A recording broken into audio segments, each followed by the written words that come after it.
If you've ever found yourself in the same argument at least 3 times in this month, or looking at and analyzing your partner's every single move while ignoring your own behaviors and reactions, then this video is what if I told you that relationships are ultimately down to one simple task: what if I told you? This week we're exploring a transformation that really helped me to seal in the understanding of relationships. My husband and I spent our first 3 years living apart in separate states and countries, coming together, living in an RV. And yet our biggest challenge was, after living years together, having a short 1 year living apart. He was geobaching for his last year of service. Was it really hard for us to finally live the life that we wanted and create the bonds that we needed to be success? Concept comes over and over again, whether it's in my own relationship, I'm talking with friends, I see it in the clients that I see and coach and the dynamics that they build. This idea that relationships are a constant reminder of how important mindfulness really is. And I'm not talking about Instagram mindfulness. I'm talking about real, honest presence without judgment, and that radical acceptance I keep talking about. And so we're diving in today and learn some key principles about the cycles we get into. We can meditate for hours, practice gratitude, read all the self-help books, but put us in a relationship and suddenly we're back in our old patterns. The same cycles, the same triggers, the same dance we've been doing for years. We are basically our childhood self trying to act out in adult roles. So let's talk about these cycles first. You know, the ones that I'm talking about. Maybe it's the cycle where they don't text you fast, or maybe it's the cycle where you ask somebody to help you with something and they do it, but they don't do it fast enough. They don't do it the way you would do it. It's not on any of your scales of being the perfect way it is done. And so you start to build this sense of resentment that they never do anything. They always seem to take you for granted. And it feels as if in their own mind that nothing they can do will ever be good enough. So they stop doing things. It's so important to hear this. These cycles are happening because we're operating on autopilot. We're not present in the here and now to see what's actually happening. We're just reacting to our own interpretation, stuck in a perceived reality.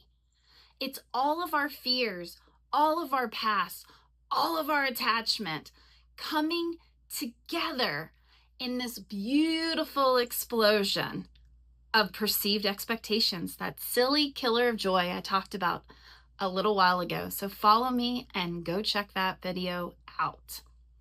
This brought me to something that not only changed my own relationship significantly, but I actually built a couples masterclass series and I shared this with all of my couples.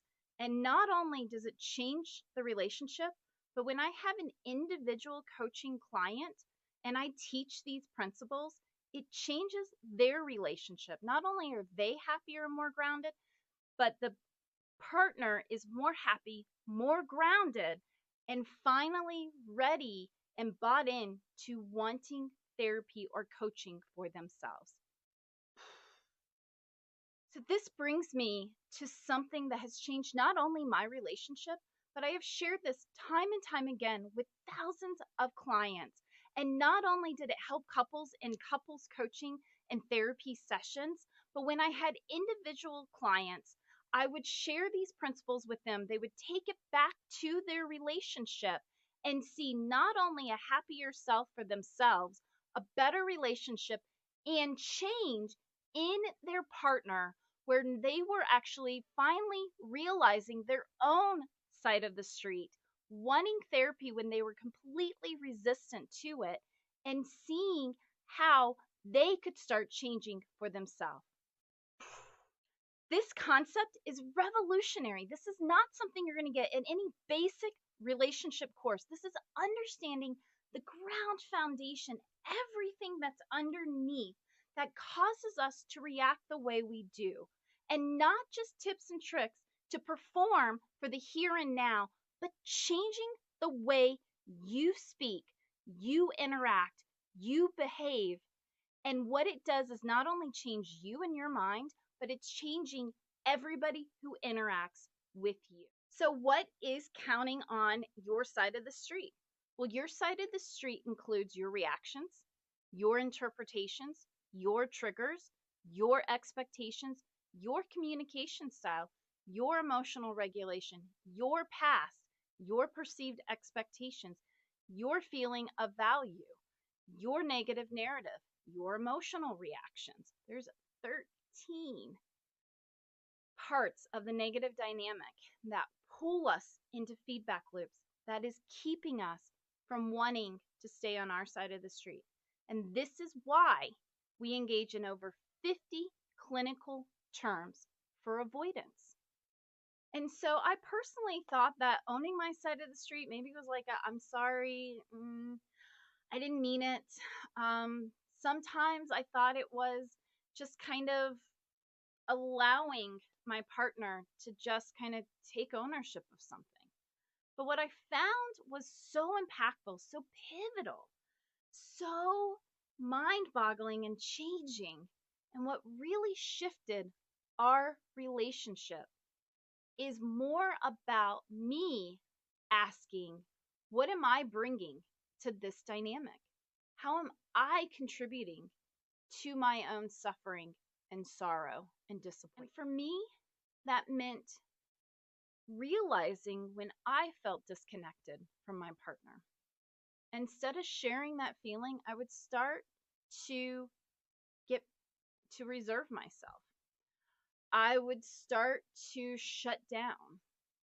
As I felt like I was being abandoned, as I felt as if I wasn't being noticed or seen or heard, and that's a big one for me, that belonging and seeing and heard. Oh, wait until Thursday, you'll find out why. I realized that me pulling away was only causing more pulling away from my partner. And so as I realized that I needed to be present in order for him to be present, it completely shifted everything in our dynamic. And so here is where it gets tricky, is because where most of us get stuck is we start to focus on others, not ourselves. We start to get into that comparison trap. And let me tell you, this is where suffering lives.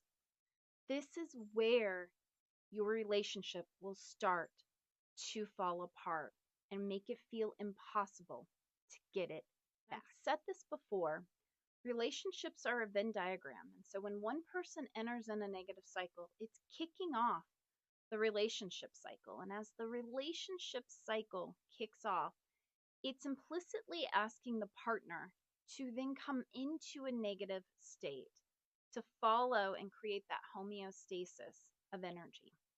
And as we're doing that, what we are asking, and we do not mean this, this is not manipulative, your therapist did not say your partner is a narcissist. What we're doing is because of the brain in its survival state and this reactionary emotion and our trauma coming in to the present, and we are talking to our trauma and we are perceiving through our trauma. What is happening is we are technically implicitly asking our partner to suffer so that they will allow us to suffer. Sit with that. Think about the last fight that you've been in. What was it that you wanted to achieve? You think about it, you yelled at somebody, and what they did was yell it back at you. And you didn't take it personally in the fact that, like, oh, you know what? That was great critical feedback. Thank you. What you did is you got pissed at them. You got pissed. And so instead of looking on the inside, you looked at your anger on the outside and how somebody else did you wrong, which proved your negative narrative, which proved your attachment, which proved your perceived expectations, which proved your emotional outbursts, which proved your reactionary emotions, which proved your cognitive distortions, which proved your negative narrative, your trauma, your invoicing, and all 5 universal constructs. That negative dynamic is spiraling at 13 to the 13th power.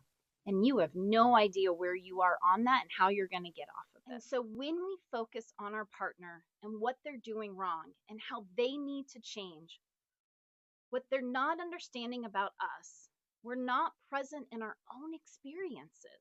We're living in resistance to reality, and resistance to reality is the definition of suffering. And are you ready? This is how you know you are focusing on their side of the street and you are not anywhere looking at your own garden. 1, you have thoughts like, if they would just, why can't they just see? They always, they never. You are not tending your own garden. You're judging someone else. Second, you feel like a victim in your own relationship. Everything they do feels like it's happening to you rather than just being their own experience. Third, you're keeping score.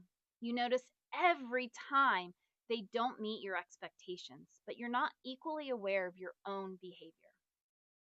Fourth, you feel exhausted by the relationship. You're spending more energy analyzing and strategizing than actually connecting. And finally, you stopped enjoying your partner. You're so focused on what's wrong that you can't see. So how do we break these cycles? How do we come back to a mindfulness in the middle of a relationship trigger? How are we going to break these cycles and find the equalizer or neutralize getting activated? When you feel that familiar surge of frustration, that urge to fix or control, that's your cue. Take a deep breath and just pause. And in that pause, ask yourself, what am I experiencing right now? What am I feeling in my body? Where are my sensations? What story am I telling myself right now? Then ask a crucial question. What is my part in this? What can I take responsibility for right now? Then ask, and this doesn't mean that there's that never and always again, never addressing our partner's issues or issues with our partner. It means we're addressing them from a place of ownership rather than blame. You share your experience rather than their failures. When you own your side of the street, you're forcing your partner to have to contend with their own emotions because they have them. I promise you this, they have them. They may be shutting them down, but they have them. But they're not being seen because of our reactions. And if you like this, please like, share, send it to other people. Every single person in a relationship needs to know that this is not a hopeless endeavor, that we will all fight at some point in time, and that fight will pull us in a negative dynamic. And if we don't understand how to ground and get out of it, we will be stuck in those loops. And if you want to get out of those loops, share this. Reach out to me. Get a free 15-minute consult. I am happy to share with you my neuroscience-backed